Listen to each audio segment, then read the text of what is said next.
நீ உள்ள போய் ஃப்ரெஷ்ன் அப் பண்ணிட்டு ஒரு கப் டீ அடிச்சுட்டு வா, அப்புறம் பேசுவோம். போனா போட்டு சாருக்கு ஒரு கப் டீ கொண்டு வந்துடும். ஓகேடா, சொல்லுங்க யார் இவரு? ஏமா நந்தினி, நீ சமீபத்துல டிசிஎஸ்ல ஏதாவது இன்டர்வியூ அட்டன் பண்ணியா? என்கிட்ட சொல்லவே இல்லையே. அது ஒழுங்கா மெட்டீரியலைஸ் ஆகல. அவங்க டேர்ம்ஸ் எனக்கு சரிப்பட்டு வரல, அதனால தான் உங்ககிட்ட சொல்லல. சரி, அதுக்கு என்ன இப்போ? அந்த உன்னை இன்டர்வியூ பண்ணது Some guy, I don't remember his name. Of course, he was smart. that guy சார்ஸ் மருமகன் சுரேஷ் பேரு. டிசிஎஸ்ல நல்ல வேலை, நல்ல சம்பளம். அன்னைக்கு இன்டர்வியூல உன்னை பார்த்ததுல இருந்து வீட்டுல உன்னை பத்தி தாமா பேச்சு. உன்னைதான் கல்யாணம் பண்ணிக்கணும்னு ஆசைப்படுறான். நந்தினி, நீ என்னமா சொல்ற?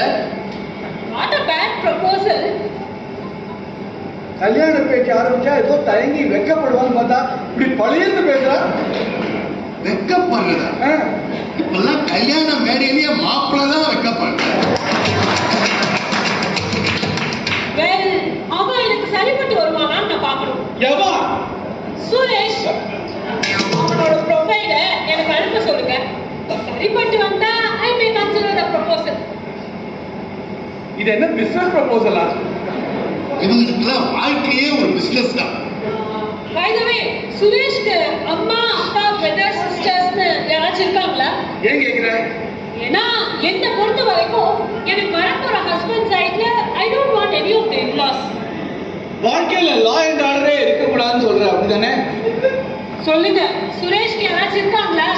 சுரேஷுக்கு சுரேஷ் இது வரைக்கும் வாயை திறந்து நம்மகிட்ட எதையுமே கேட்டதில்லை. இப்போ அவனுக்கு பிடிச்ச வாழ்க்கையை கேட்டிருக்கான். அவன் கேட்டதை கொடுக்க வேண்டியது நம்முடைய கடமை. சுரேஷுக்கு அப்பா அம்மா கிடையாது, சித்தி சித்தப்பா தான் இருக்கா. சித்தி சித்தப்பாவா? அதுவும் இப்போதைக்கு இருக்கா, வேற யாருமே இல்ல, கூட யாருமே இல்லைன்னு. ஃபைனான்சியலி டிபெண்டபிள் கிடையாது. கல்யாணம் ஆனா அவளும் போயிடுவா.